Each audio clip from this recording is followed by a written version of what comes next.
my first like psychedelic experience was when I was 15. I was at a barber shop. This guy that was cutting my hair, he was like, "Yeah, I can get you acid," and I was like, "All right, sick." Never had done any psychedelics ever. Oh shit! Yeah, which And LSD, that's jumping Yeah. right in, man. Yeah, no, it really is. Sometimes I'm like, dang, I wish I would have waited.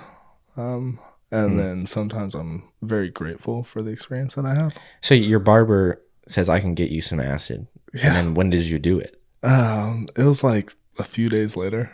Okay. He got me some acid, and I was with my buddy Alejandro, and we were at his house, and we just decided that we were going to do it that night. And so we each take a tab, and acid is just like on little square pieces of paper. Yeah. Did they have a rough estimate as to how much acid that was going to be on that tab? He didn't tell you. No. So to my understanding, acid, you can put drops on it. However many drops you put on it is however much the dosage is. But you leave it on your tongue. You leave it sitting on your tongue. It kind of like absorbs into your mouth. But whenever you swallow the acid is when your body stops like taking in more, because your stomach acids just like dissolve it. That's why you have to put acid like on your tongue, and it has to be absorbed like orally. You can't just swallow a tab of acid. It'll get neutralized by your stomach acid. Yeah, exactly. Okay. So we're sitting there, and at the time I didn't know this, so I just have it sitting on my tongue. It was like, I don't know, 15, 20 minutes had gone by. How long are you supposed to leave it on your tongue? I guess like 5 to 10 minutes. Like it absorbs enough to where you can like feel something, but not extremely like trip so hard that you're losing your mind. Right. Because it was really intense.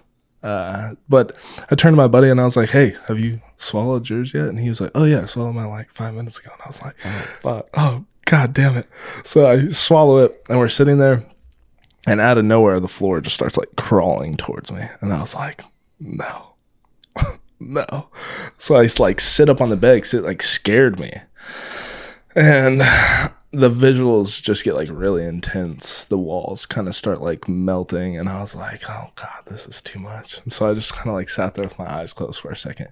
And with acid, there is no like darkness. Like you can't just like close your eyes and get away from it. Right. I closed my eyes, and I remember I was like facing the closet, and I put my body like in the closet to try and like get to darkness because I was just seeing so much. And I closed my eyes, put the blanket over my head, and I just start seeing like fireworks like flying, and I was like, what is happening? I was 15 years old. Yeah. Never experienced anything like this. I was like, what is going on? And then I started noticing like I would have to like snap my fingers or like move my feet to like remember that like I'm here. And then funny enough, I started like really focusing on the movie Inception. And in Inception, like you were watching the movie? No. Or you were just thinking about it? I was just thinking about it. Okay. Because in the movie, they're like, you need to find something to like bring yourself back. Yeah. Like you always have like a lifeline, like a ground. And so for whatever reason, like the clock on my buddy's like ottoman, it was like this red LED clock, and I would just make sure like time was moving because I couldn't like I couldn't comprehend that time was still like going. And so every time I'd look at the clock, I'd just make sure like some minutes had passed. It was like your grounding thing. Yeah. You could look every time you could look back at the clock and be like, okay, time is moving. Like we're still here. We're alive. Interesting. Prior to this, just so like you have some like background of why this was such a good thing for me. I was like a very volatile, just like high tempered kid. Yeah. Anything would like set me off. I was just like a mad, like angry child. And I was not the kindest person. Like I have apologized to like a lot of people from my past because I was just not super nice. And it had a lot to do with like the environment that I grew up in. 1,000%. Yeah, absolutely. Yeah. But when I was taking the acid, there was a moment where I was laying in the bed. I had like curled up in the blanket, and my buddy, I had like begged him to play John Mayer because I was like, I just need something that like is familiar. Yeah. So he starts playing John Mayer. I don't even remember what song was playing, but for a second, this is so hard to explain. I was like in the fetal position, and my body felt like it was doing this, just like moving like that. Like oscillating. Yeah, just over and over. And for whatever reason, in my mind, I could not stop. Like it wasn't going to stop. I was stuck. And that's how it felt like it was going to be forever. In this gyrating just motion. Like over and over and over. And it like really, really got like heavy. And so after, I don't know, to me, what felt like 40 minutes of me just doing this like motion, I finally like moved out of that like stuck moment, and I saw myself like in this extremely long like hallway, and I could not get close to the end. And I started to kind of like panic, and out of nowhere I just like shot up in the room, and he had this like LED light strip like word on the wall. Mm-hmm. And the top of the room was like a wave, like ocean water just like moving. And on the bottom half of the room, it was just like normal. Like everything was normal. It was so weird. It was like this odd contrast of like what I was experiencing in my trip and then like what reality was. And it freaked me out for a second. And so I like turned out to the window. I'm looking outside, and the trees are like looking through like a kaleidoscope. Like the trees are just like geometric shapes, but it was windy. And so like the trees are just like moving, and all these shapes are like appearing and whatnot. And I like look down, and the fence looks so fake. Like everything looks so fake. Do you remember, I don't know, like Barbie movie, like plastic? Like there's this, I can't remember the name of the show. I think it was Little Bill. There's an old cartoon called Little Bill. And it was like a big part of my childhood.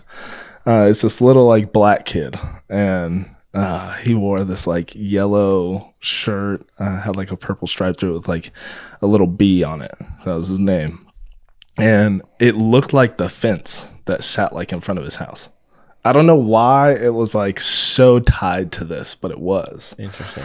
Okay. And I remember like looking at Alejandro, and I was like, am I here? Like, do you see me? Like, am I here? And he was like, yeah, bro, like, you're fine. Like, you're good. And I don't know why he was so calm in that moment, but he was like, yeah, bro, like, you're fine. You're good. Don't worry about it. I just kind of like sat down, and I was like, yeah, I am good. I am fine. Like, there's nothing to worry about.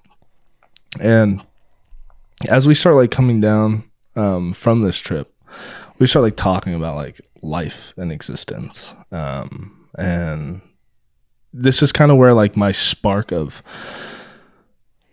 wanting to get back into Christianity like came from, because there's a long stint of time where I just like wasn't really a part of it. Okay.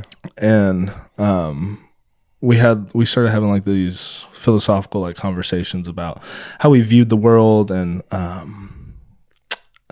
I think I always try to explain to people like acid, shrooms, they're great, but your brain is moving and functioning at such like a high level that you will conjure your own answers to your own questions.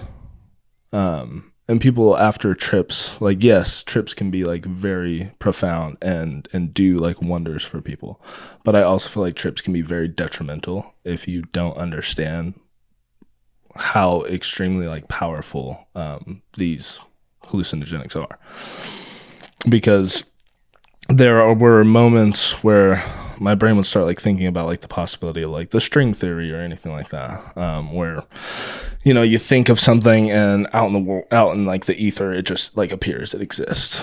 And like the idea that we're not really here, like things aren't real. I had this like thought that when you look forward, like everything in front of you is there, like it exists, and nothing behind you exists until you actually put your eyes on it.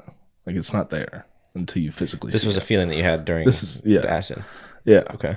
But these are ideas that like I'm bringing up as I'm on this trip, and my brain's just kind of like feeding me answers to it. Yeah. And then after like these long conversations towards the end of the trip, I just kind of like sat there, and it felt like self was no longer there. I just kind of like really started being like introspective of myself, and I was like, I don't like who I am. I don't like the person that I am. And I remember a moment of being like very critical of the relationships that I had and the people that I surrounded myself with, and the overall like behavior of just like me as a human. Acid made me feel like very connected to everything. I remember like one moment just kind of like crying about the fact that like I hadn't talked to my brother in like a year and a half. I remember like crying about my dad and our relationship, and just not really being like close to him. And I remember being like extremely grateful for my mom, and like the support that she had always kind of given me. And then I started thinking about like really little moments of like just being mean to people, like little things that I would say or little things that I would do. And after the trip, I felt like so light. And I don't think like people understand until they actually do it, but it's so heavy. It's like if you had the most stressful day at work, and like everything that could go wrong went wrong, and everything that could go right went right. Like it wasn't bad, but it wasn't the best. But there was a lot of good moments, but there was also a lot of like really heavy and hard moments. And at the end of the day, your brain is so mentally exhausted that you're tired on those days. But the difference with this is like at the end of it, you're so mentally exhausted that you just feel light, because all that is gone now. Like you're no longer tripping that hard. Your brain is no longer like functioning at that high level. You still kind of have like the remnants of the trip and the overall experience, but you just feel like light on your toes. Like relief. Yeah. Yeah. In a sense, you just feel like really relieved. And you almost feel like accomplished. Like you just went through something. Like you came out on the other side, and you feel like really good, like and proud recharged. of yourself. Yeah. Like I just made it through that. Like that was really difficult, because it is like, it's like a mental game getting through a trip. It really is. Yeah. Especially when you use it for the right reasons.